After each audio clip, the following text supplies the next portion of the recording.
मित्रांनो नमस्कार. कायदेशीर माहिती देणाऱ्या माझ्या YouTube चॅनलवर तुमचं स्वागत आहे. आजचा विषय संबंधांमध्ये ज्याला डिग्री म्हणतो, first second and third degree चे संबंध काय, रिलेशन काय, या संदर्भात आज आपण माहिती घेणार. पहिली गोष्ट आपण अनुवंशिक दृष्ट्या विचार करू. अनुवंशिक दृष्ट्या फर्स्ट डिग्री म्हणजे प्रथम जे डिग्रीचे नातेवाईक आहेत ते कुटुंबातील सदस्य असतात की ज्या जनुक त्याच्या जनुकांपैकी 50% जनुकही सामायिक असतात, इक्वल असतात. प्रथम पदवीच्या नातेवाईकांमध्ये पालक, आईवडील, संतती, मुलगा मुलगी आणि भावंड याचा समावेश होतो. द्वितीय पदवीचे नातेवाईक जे असतात सेकंड डिग्रीचे, त्यात काकू, काका, आजी, आजोबा, नातवंडे, भाची, पुतणे किंवा एखाद्या व्यक्तीचे सावत्र भावंड असतात. थर्ड डिग्रीचे जे नातेवाईक असतात अनुवंशिकरित्या कौटुंबिक इतिहासातील तृतीय पदवी नातेवाईकांना अशी व्यक्ती म्हणून ओळखली जाते की ज्यांच्यामध्ये कुटुंबातील इतर 2 सदस्य असतात. उदाहरणार्थ पहिले चुलत भाऊ हे नातेवाईक त्यांच्या DNA ची सरासरी 12.5 शेअर करतात.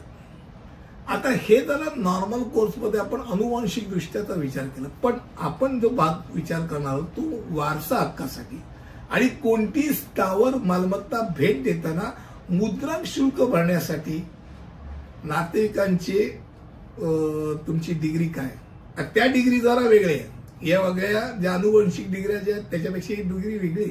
काय डिग्री म्हणते? स्टॅम्प ड्युटीची टक्केवारी 1% स्टॅम्प ड्युटी, ज्याला आपण म्हणतो ना की मुद्रांक देताना समजा गिफ्ट दिली महाराष्ट्रामध्ये तर त्याला 1% स्टॅम्प ड्युटी. ती कोणाला आहे? तर जिथे मुलगा मुलगी म्हणजे आई वडील मुला मुलीला देतात त्यांना आहे, किंवा जिथे जोडीदार आहे त्याला आहे. म्हणजे मी नवरा आहे तर नवरा बायकोला देत असेल गिफ्ट तर 1% आहे, मुला मुलीला देत असेल तर 1% आहे, नातूला आणि नातीला देत असेल तर 1% आहे. ठीक आहे, पुढे जाऊ. जिथे आपण स्थावर मालमत्तेचं जेव्हा आपण गिफ्ट डीड करतो त्यावेळेला 4%ची स्टॅम्प ड्युटी कोणाला होतं? भाऊ बहिणीला आहे.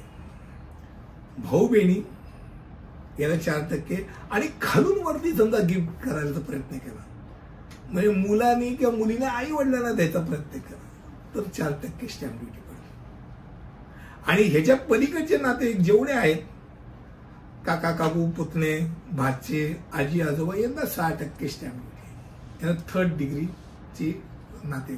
तर बऱ्याच वेळेला कॉम्प्युटिंग करताना प्रत्येक गोष्टी करता वेगवेगळ्या प्रकारची समीकरण आपण बघत असतो.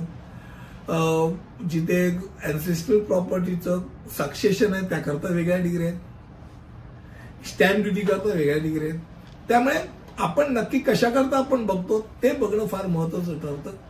सामान्यतः जो व्यक्ती असतो त्या व्यक्तीची बायको, नवरा बायको हे फर्स्ट डिग्रीमध्ये येतात, त्यांची मुलंही फर्स्ट डिग्रीमध्ये येतात, त्यांचे आई वडील फर्स्ट डिग्रीमध्ये येतात. याच्यासारखं नवीन काहीतरी आपण प्रत्येक वेळेला विचार करूनच डिग्री बघत असतात, ते लक्षात राहू दे. आज फक्त संबंधात फर्स्ट सेकंड आणि थर्ड डिग्रीची माहिती घेतली. पुढच्या व्हिडिओमध्ये असंच काहीतरी नवीन घेऊन येईल. तिथपर्यंत इथेच थांबतो. धन्यवाद.